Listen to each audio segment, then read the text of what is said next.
The radar screen showed nothing, then everything. Lieutenant Colonel Marcus Webb stared at the green phosphor display, watching 17 hostile contacts materialize from digital static like ghosts becoming flesh. The underground command bunker beneath Al-Assad Air Base hummed with the nervous energy of 43 military personnel who had just realized their morning coffee would be their last normal moment for a very long time. "Sir, they're moving fast.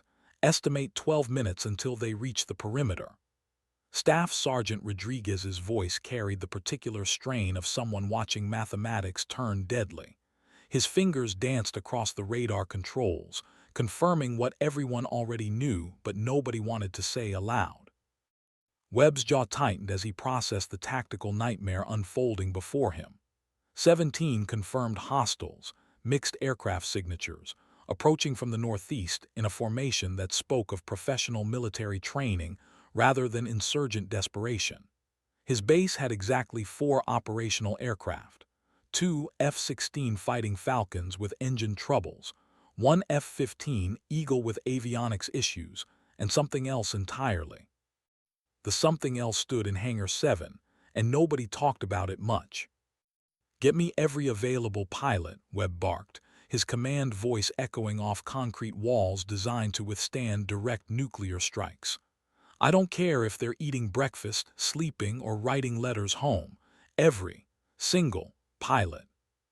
The response came faster than expected. 3 pilots sprinted through the blast doors within 90 seconds, their flight suits hastily zipped, hair still bearing pillow impressions. Captain Jake Morrison and Captain Tim Rodriguez represented the best of what remained of the 332nd Fighter Wing. Both had over 1,000 hours in F-16s. Both had seen combat. Both carried themselves with the particular swagger that came from knowing they could thread a missile through a bedroom window from 30,000 feet. The third pilot was different. She moved with economy, no wasted motion, her flight suit properly secured despite having covered the same distance in the same time. Captain Luna Reyes had been at Al-Assad for exactly 73 days, and in those 73 days, she had flown exactly 0 combat missions. Not because she couldn't, because nobody quite knew what to do with her. Webb looked at his pilots and felt the weight of impossible mathematics. 3 pilots, 3 aircraft with various mechanical issues, 17 confirmed hostiles. The numbers didn't work, and everyone in the room knew it. "Gentlemen," Webb began, then caught himself. "Pilots, we have a situation." The radar operator's voice cut through the briefing before it could begin. "Sir, updated count, 21 hostiles, and they're accelerating." Silence filled the bunker like water filling a sinking ship. 21 aircraft represented more firepower than the entire base could muster on its best day. This was not their best day. Morrison stepped forward first, his voice carrying the confidence of someone who had survived 3 deployments. "Sir, Rodriguez and I can take the F-16s. That's 2 against 21, but we've had worse odds." He hadn't, but pilots lived on optimism and testosterone in roughly equal measures. Rodriguez nodded his agreement, his hand already moving toward his helmet. "The F-15's avionics are glitchy, but she'll fly. That gives us 3 aircraft total."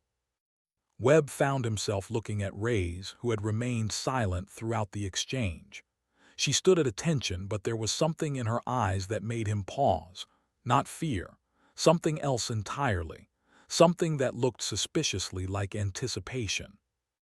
The base's air defense systems were automated, but automation had limitations. Surface-to-air missiles worked best against aircraft flying predictable patterns at predictable altitudes. These hostiles were flying neither predictably nor at optimal engagement altitudes. They were coming in low, fast, and smart. "Captain Reyes," Webb said, his voice carrying the weight of a decision he wasn't sure he wanted to make. "Your aircraft is operational." She nodded once. "Yes, sir." Morrison and Rodriguez exchanged glances. Everyone knew what aircraft Reyes flew. Everyone also knew what the unofficial base opinion was regarding that aircraft and its pilot. Some opinions were about to change. The klaxon began wailing overhead, its piercing shriek announcing what everyone already knew. Al-Assad Air Base was about to become very interesting, very quickly. Webb made his decision with the kind of finality that only comes from having no other choice. "Any jet will do," he said, looking directly at Reyes. "Get airborne, all of you." "Captain Luna," Reyes smiled for the first time in 73 days. Outside Hangar 7, the morning sun painted the Iraqi desert in shades of gold and amber. The hangar doors began their mechanical groan, sliding apart to reveal what had been sleeping in the shadows for too long. The sound that emerged wasn't the refined whine of jet engines that most people expected. It was something much more primal. The Republic A-10 Thunderbolt II squatted on the tarmac like a predator that had evolved specifically for killing tanks. Where the F-16 and F-15 represented elegance and speed, the A-10 embodied brutal efficiency. Its twin General Electric TF-34 turbofan engines didn't scream like their faster cousins. They growled with the deep-throated rumble of something designed to fly low, slow, and deadly. Reyes performed her pre-flight inspection with movements that spoke of muscle memory burned deep by repetition. Her hands traced control surfaces, checked ordnance mounting points, and verified systems with a kind of thoroughness that separated veterans from casualties. The A-10 carried a full combat load, 30mm depleted uranium rounds for the GAU-8 Avenger cannon, AGM-65 Maverick missiles, and AIM-9 sidewinders for air-to-air work. Most pilots never expected to use sidewinders on an A-10. Most pilots had never flown with Reyes. The radio crackled to life as she settled into the cockpit, her hands finding controls with the familiarity of coming home. "Warthog 1, this is Tower. You are cleared for immediate takeoff, runway 27. Be advised, hostile aircraft estimated 8 minutes from base perimeter." "Tower, Warthog 1, copy all, departing 27. Rey's voice carried no trace of nervousness, no hint of the adrenaline that should have been flooding her system. She sounded like someone ordering coffee. The A-10's engines spooled up with their characteristic whine-to-growl progression, and the aircraft began rolling. Unlike the rocket-like acceleration of her wingmates' jets, the A-10 built speed with deliberate purpose. It wasn't trying to break records, it was trying to break targets. Morrison's voice came over the tactical frequency as his F-16 lifted off. "Warthog 1, Falcon 1. Hope you're ready for a furball." "Falcon 1, Warthog 1. Rey's response was matter-of-fact. "I've been ready for 73 days. Rodriguez followed in his F-15, and suddenly 3 American aircraft were climbing into Iraqi airspace to face odds that would have made mathematicians weep. The morning sun turned their contrails into silver threads against blue sky, beautiful and temporary as prayers. In the command bunker, Webb watched the tactical display with the focused intensity of someone watching his own career possibly end in real time. 3 aircraft against 21. The hostile formation had split into 3 groups, suggesting coordination and tactical sophistication that made his stomach knot. "Sir," Rodriguez's voice from radar control. "Hostile formations designated Alpha, Bravo, and Charlie. Alpha Group, 7 aircraft approaching from northeast. Bravo Group, 8 aircraft coming around from the northwest. Charlie Group, 6 aircraft taking southern approach." Webb recognized the tactical problem immediately. Classic pincer movement, designed to overwhelm defenders by forcing them to split attention and resources. Textbook air combat doctrine, executed by someone who had clearly read the same textbooks Webb had studied at the Air War College. "Falcon 1, Tower. Multiple hostile groups converging on base. Recommend you pick your fights carefully." Morrison's response carried the particular kind of confidence that came from never having lost an air-to-air engagement. "Tower, Falcon 1. We'll take Alpha Group. Warthog 1, suggest you find something heavy to hide behind. The comment was delivered with the casual dismissiveness that fighter pilots reserved for aircraft they considered inferior. A-10s were tank killers, ground pounders, mud movers. They belonged at low altitude, hunting armor, not mixing it up with air superiority fighters in aerial combat. Reyes didn't respond immediately. When she did, her voice carried something new. Falcon 1, Warthog 1, I'll take Charlie Group. Morrison's response was immediate and incredulous. Warthog 1, say again. Charlie Group has 6 aircraft. Charlie Group 6 aircraft. Warthog 1 copies all. Rodriguez joined the conversation from his F-15. Warthog, those are air superiority fighters. You sure about this?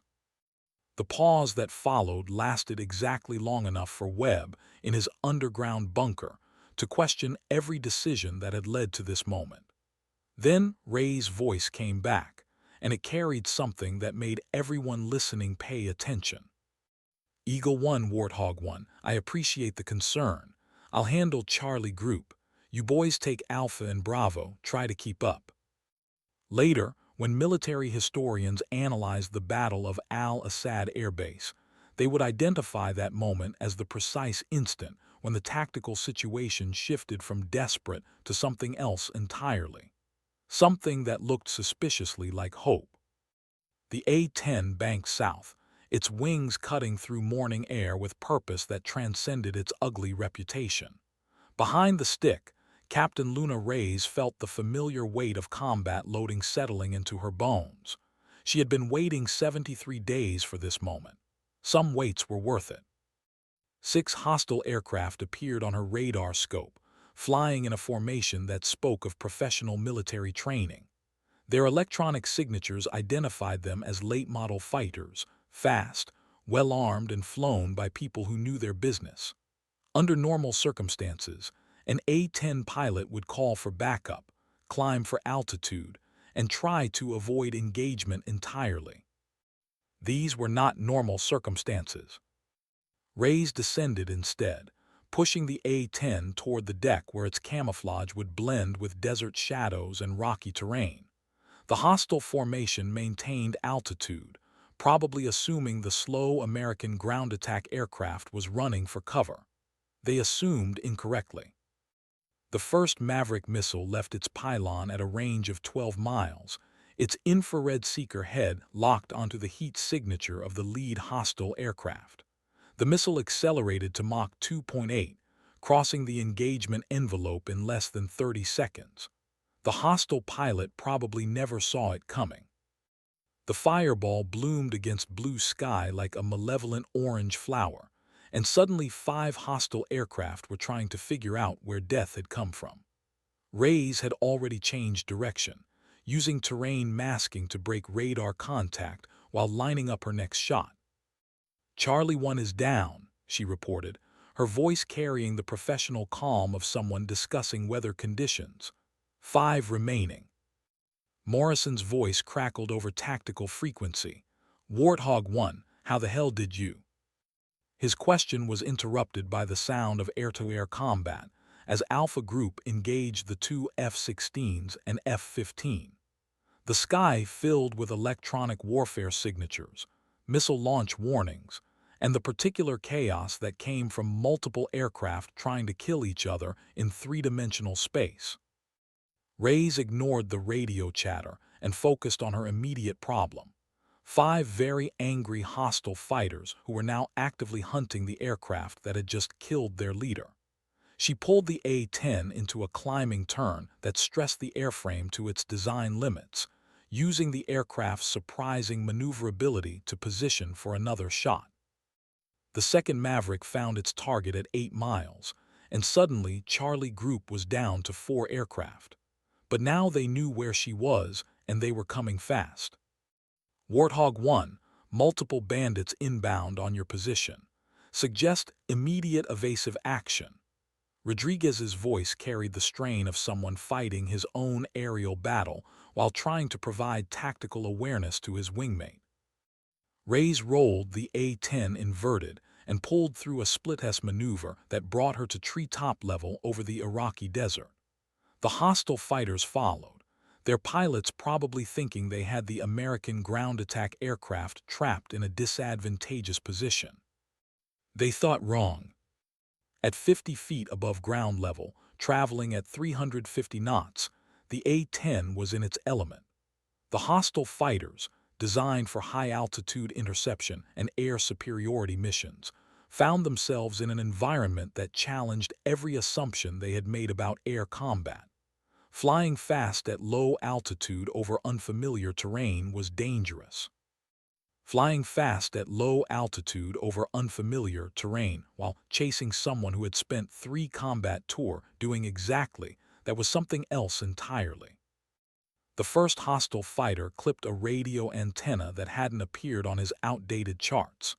The aircraft disintegrated in a shower of aluminum and aviation fuel, and Charlie Group was down to 3. Charlie 3 is down, Reyes reported, banking around a cluster of date palms that provided momentary concealment. Pilot error. Morrison's voice carried new respect. Warthog 1, whatever you're doing, keep doing it. The remaining 3 hostile fighters had learned caution, pulling up to establish altitude advantage while maintaining visual contact with their target. Standard air combat doctrine suggested they maintain altitude, use their speed advantage, and engage with long-range missiles from positions of superiority. Reyes understood their tactical thinking perfectly. She also understood something they didn't. Sometimes the best defense against superior firepower was getting close enough to make that firepower irrelevant. She pulled the A-10 into a vertical climb that surprised everyone, including herself. The aircraft, loaded with ordnance and fuel, clawed for altitude with the determination of something that refused to accept limitations. At 8,000 feet, she rolled inverted and dove toward the hostile formation. What happened next would be analyzed in tactical journals for decades afterward. The GAU-8 Avenger cannon spoke for the first time in the engagement, its distinctive sound cutting through radio chatter like a buzzsaw through silk. The 7-barrel rotary cannon fired depleted uranium rounds at a rate of 3,900 per minute, each round capable of penetrating tank armor. Aircraft were significantly less durable than tanks. The first burst took Charlie 4 apart in mid-flight. The second burst crippled Charlie 5, which spiraled toward the desert trailing smoke and aluminum fragments. Charlie 6, the sole survivor of what had been a 6-aircraft formation 12 minutes earlier, broke off engagement and fled east at maximum speed. Charlie Group neutralized, Reyes reported, her voice carrying the same tone she had used to order coffee that morning. One hostile departed the engagement area, pursuing. Webb's voice came over the command frequency. Warthog 1 let him go, return to base. There was a pause that lasted exactly long enough for everyone listening to understand that Captain Luna Reyes had just accomplished something that would be talked about for years. Then her voice came back, and it carried something that sounded suspiciously like disappointment. Tower Warthog 1, understood, returning to base. The A-10 banked toward home, its mission complete but its pilot somehow unsatisfied.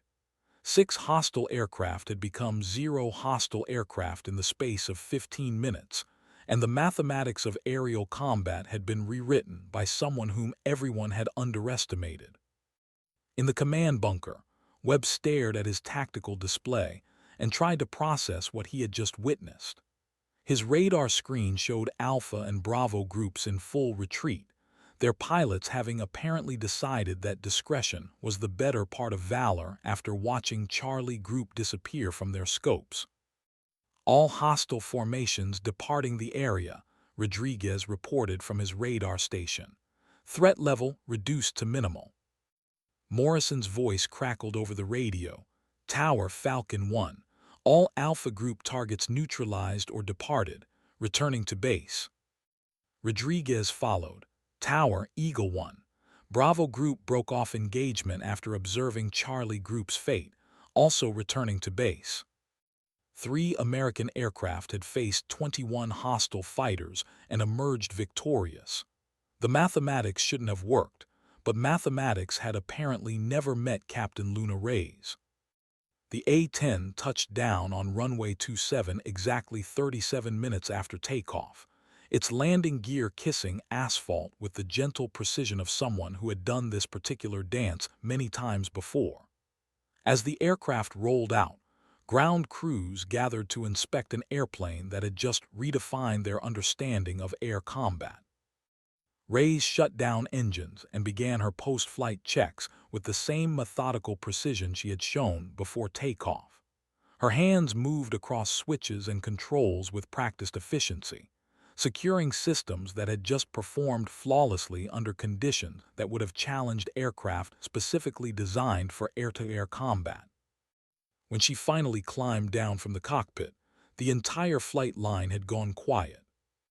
Morrison and Rodriguez landed within minutes of each other, their aircraft intact, but their pilots somewhat stunned by what they had just witnessed. Both had scored kills against Alpha and Bravo groups, but their victories had been overshadowed by the systematic destruction of Charlie Group by an aircraft that wasn't supposed to be capable of such things. Webb emerged from the command bunker squinting in desert sunlight, his mind still processing tactical reports that would require significant revision to existing doctrine. He approached the 3 pilots who had just saved his base, his career, and quite possibly several hundred lives. "Outstanding work," he began, looking at Morrison and Rodriguez. "Both of you performed exactly as expected." Then his eyes found Reyes, and his expression shifted to something approaching bewilderment. "Captain Reyes," he said, his voice carrying the particular tone of someone trying to understand something that defied understanding. 6 aircraft, in 15 minutes. Reyes nodded once. "Yes, sir." "In an A-10. "Yes, sir."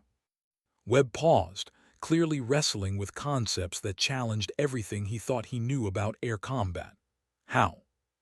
The question hung in the air like smoke from burning aircraft. Morrison and Rodriguez waited for an answer that would explain what they had just witnessed. Ground crews stood within hearing distance, equally curious about the pilot who had just accomplished the impossible. Reyes considered her response for exactly long enough to choose her words carefully. "Sir, they expected an A-10 to behave like an A-10. I chose to disappoint them." The explanation was simultaneously complete and utterly inadequate. Webb found himself staring at a pilot who had just rewritten tactical doctrine while discussing it with the casualness of someone describing a routine training flight. "Captain," he said finally, "I think we need to talk."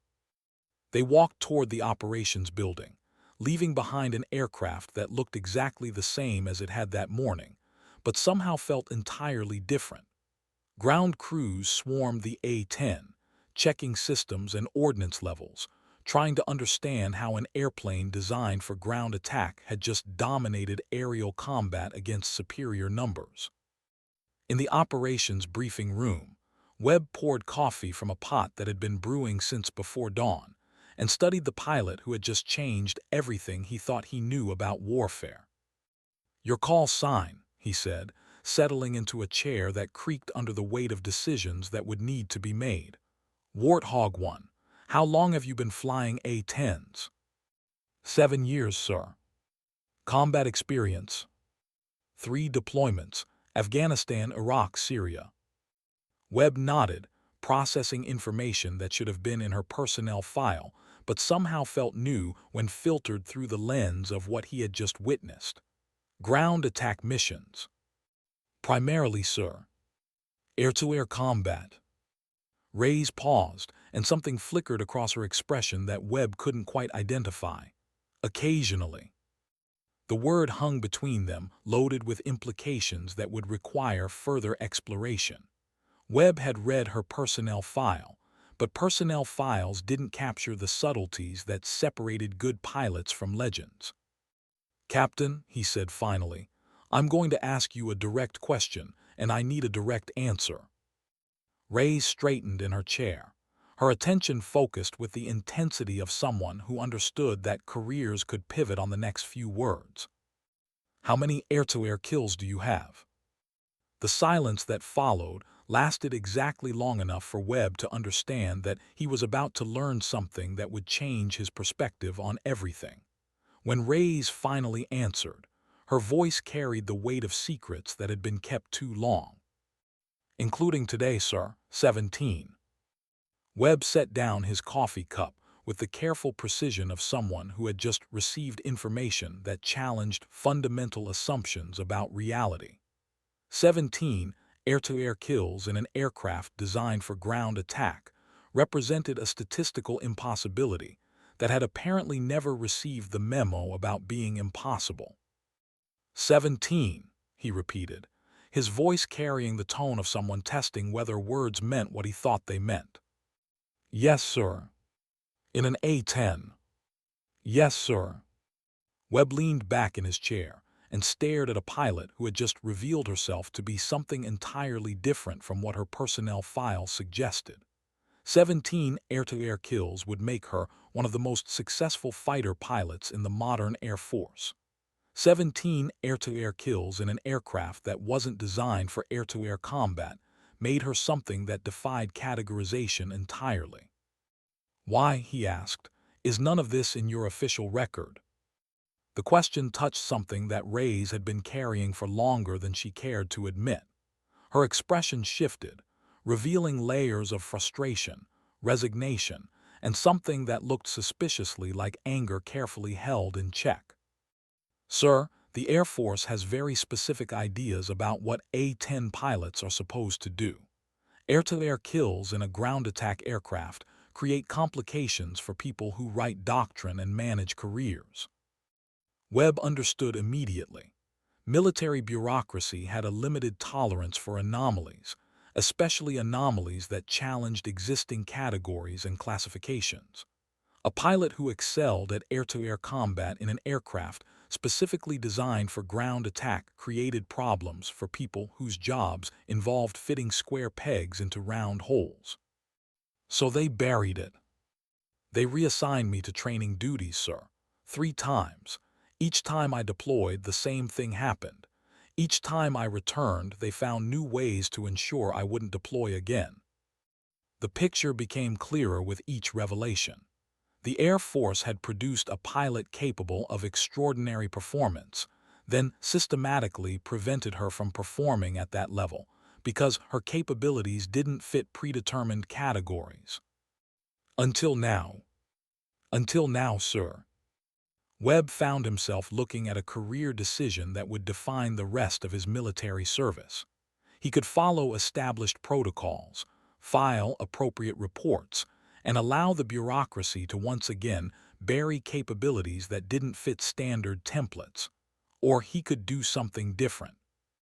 Captain Reyes, he said, his voice carrying the weight of decisions that would have consequences far beyond Al-Assad Air Base.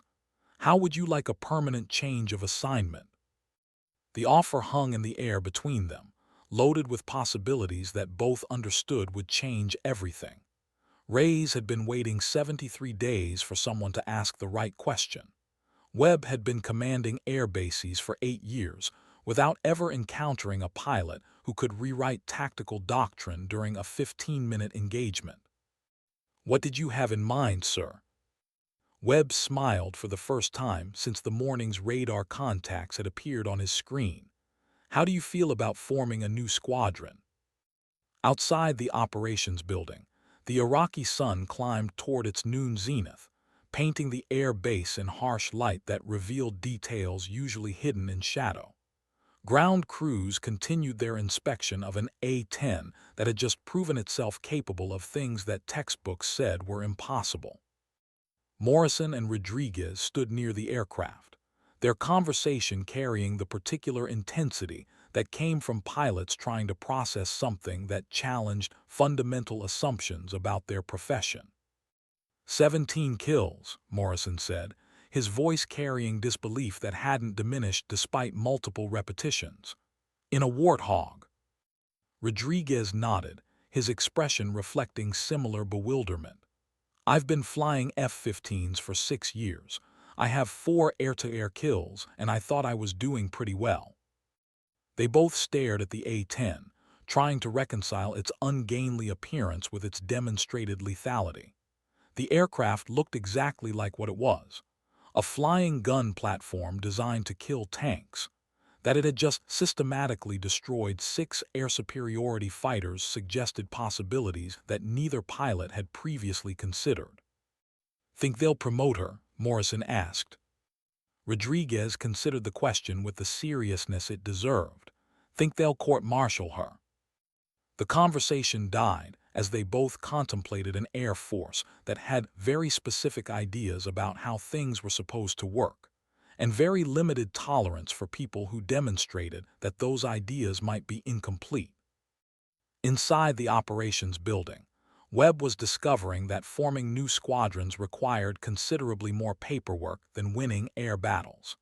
His computer screen displayed forms that would need to be completed, approvals that would need to be obtained, and justifications that would need to be written before Captain Luna Reyes could officially do what she had been doing unofficially for 7 years. "Sir," Reyes said, reviewing the organizational charts that Webb had pulled up on his monitor, "this could take months." "It could," Webb agreed, "or we could try something different." He picked up his secure phone and dialed a number that he had never expected to use for anything other than extreme emergencies. The call connected after 2 rings, and a voice that carried the authority of multiple stars answered with the brevity that senior officers preferred. "General Morrison." "General, this is Colonel Webb at Al-Assad. I need to discuss an immediate personnel matter." "Go ahead, Webb." "Sir, I have a pilot who just single-handedly destroyed 6 hostile aircraft in air-to-air combat. She did it in an A-10, and it's the 17th time she's done something like this." The pause that followed lasted exactly long enough for Webb to question whether secure phone lines were as secure as advertised. "Say again, Colonel." Webb repeated his summary, adding details about the morning's engagement and Ray's combat record. When he finished, the silence stretched long enough to make him wonder whether the connection had been lost. "Colonel," General Morrison finally said, his voice carrying the particular tone that senior officers used when they encountered problems that didn't have standard solutions, "are you certain about these numbers?" "Yes, sir. I have radar tapes, gun camera footage, and witness statements from 2 other pilots. And this pilot has been reassigned to training duties." "3 times, sir." Another pause, shorter this time but loaded with implications that would ripple through multiple levels of command. "Colonel Webb, I'm going to make some calls. In the meantime, I want detailed reports on everything that happened this morning. Everything. And Webb." "Yes, sir." "Keep that pilot at Al-Assad, whatever it takes." The line went dead, leaving Webb staring at a phone that had just transmitted a conversation that would change multiple careers and possibly rewrite Air Force doctrine. He looked at Reyes, who had been listening to his side of the conversation, with an expression that mixed hope with the carefully managed expectations of someone who had been disappointed by the military bureaucracy before. "Captain," he said, "I think your training days are over." 3,000 miles away, in a Pentagon office that overlooked the Potomac River, General Thomas Morrison hung up his secure phone and stared at reports that would challenge everything the Air Force thought it knew about air combat. 17 air-to-air kills in an A-10 represented a statistical impossibility that had apparently never received proper attention from people whose job involved recognizing and developing exceptional capabilities. He picked up his phone and dialed another number, one that connected him to people who specialized in finding solutions to problems that didn't fit standard categories. "Colonel Martinez, this is General Morrison. I need you to review some personnel files and tactical reports, immediately." The conversation that followed would result in meetings, briefings, and policy discussions that would ultimately create new categories for pilots who didn't fit existing classifications. But that would come later. At Al-Assad Air Base, the afternoon sun had turned the desert into a shimmering heat haze that distorted distant objects and made the horizon dance with phantom lakes. Reyes stood beside her A-10, running post-flight inspections that had become ritual over 7 years of flying the ungainly aircraft that had just proven itself capable of elegance when elegance was required.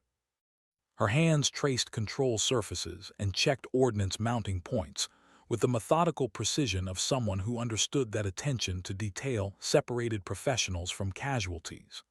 The aircraft bore no visible scars from the morning's engagement, its titanium bathtub cockpit and redundant systems having protected both pilot and airplane from the chaos of aerial combat.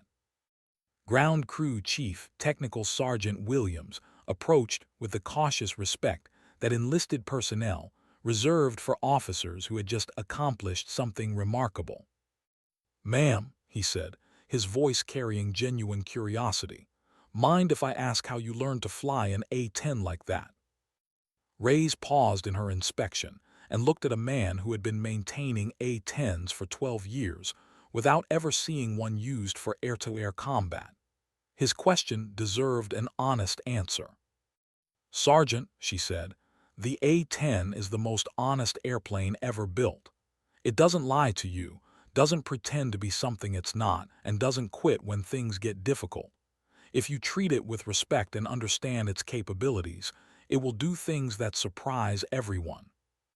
Williams nodded, processing an explanation that somehow made perfect sense while explaining nothing at all. "Ma'am, I've seen a lot of pilots fly this aircraft. None of them flew it like you did today." The observation carried weight that Reyes recognized. Ground crews saw everything, understood aircraft capabilities from perspectives that pilots rarely considered, and formed opinions based on years of watching different people attempt the same missions. "Sergeant," she said, "most pilots try to make the A-10 behave like other aircraft. I learned to let it behave like itself."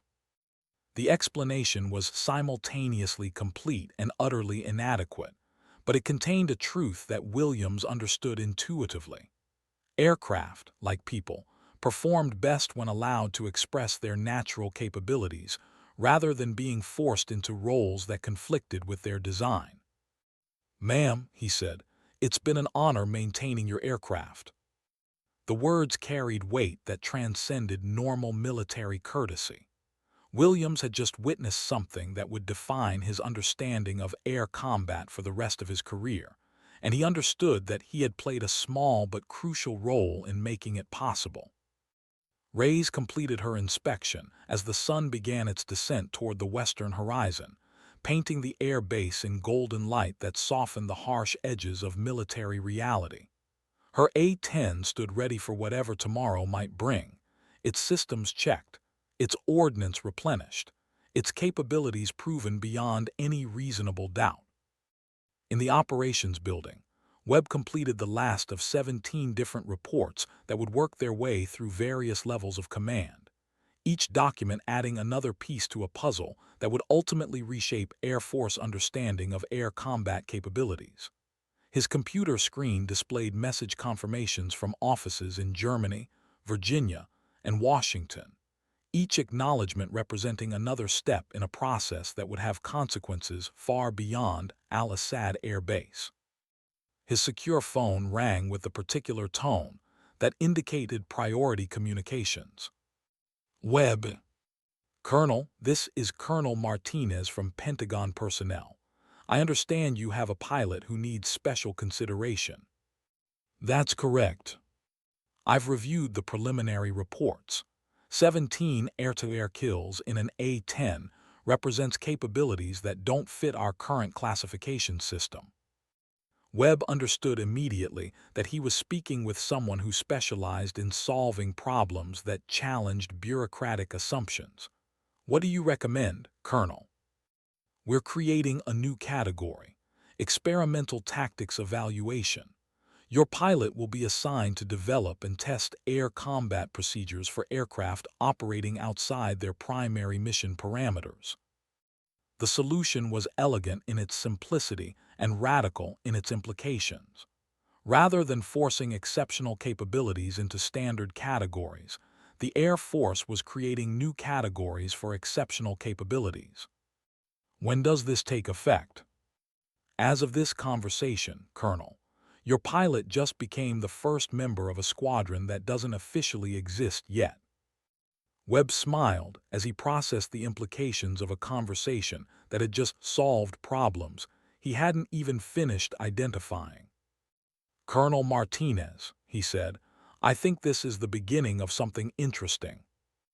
Later that evening, as the Iraqi desert settled into the profound quiet that followed sunset, Ray stood outside her quarters looking up at stars that had witnessed the morning's events with the detached interest that celestial objects reserved for human conflicts.